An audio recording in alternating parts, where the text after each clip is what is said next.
Next up, we'll be hearing a suite of poems from Jakeb Smith. Jakeb Smith is a writer who specialises in poetry.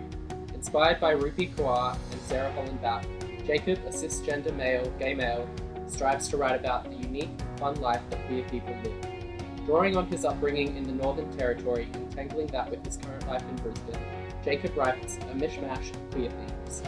You can find him at his desk pumping Kylie Minogue or Britney Spears. It depends on the day.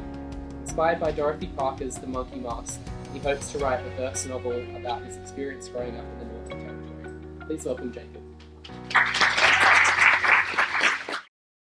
Hello everyone. So my first poem is called It's Just Me and the Discarded Glitter. Can everyone hear me? Okay.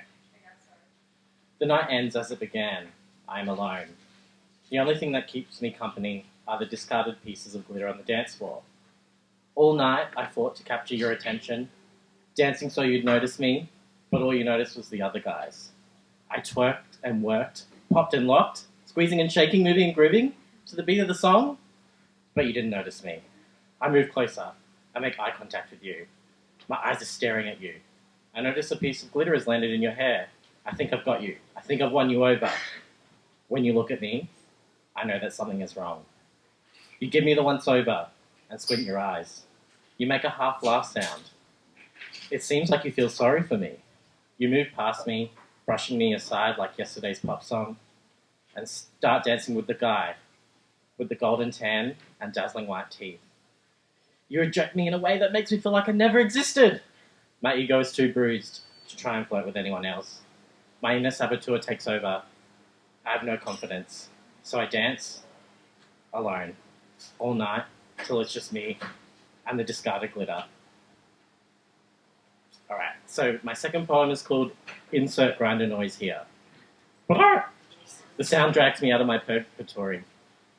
The expansive loneliness that is single life, because I've heard the sound of someone messaging me on Grindr. Could this be the one to save me from my punishment?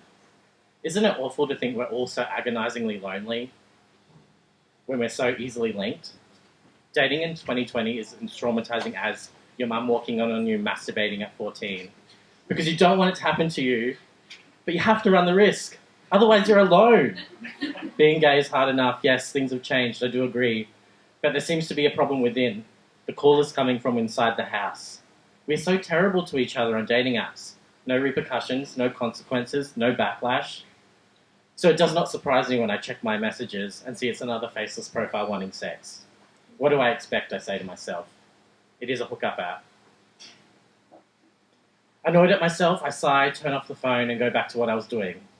Oh, could this be the one that saved me from my purgatory?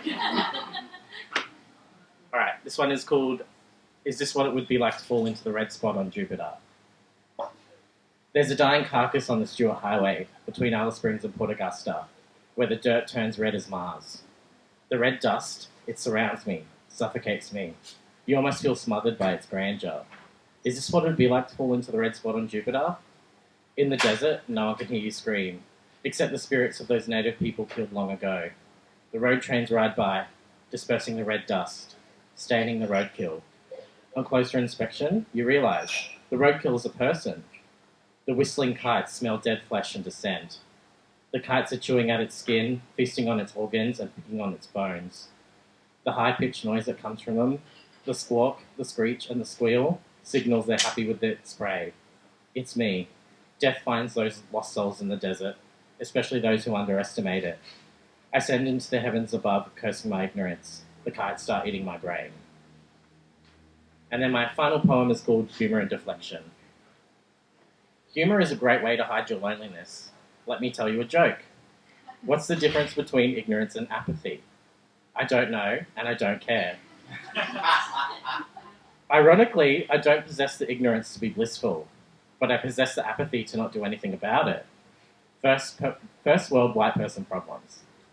I'd like to think of myself as a leader, in charge of my own life, but I'm so basic, I roll up the sleeves of my business shirt because a group of celebrities told me to. I'm also having the worst luck. Today was a terrible day. First, my ex got hit by a bus, and I lost my job as a bus driver. Second, my electricity got cut off. I have no idea why the electricity company is leaving me in the dark. I tell you a joke and I still feel crap inside. To cope, I will leave you with one final joke. A man's hand contains 27 bones. Loneliness causes 28. Thank you.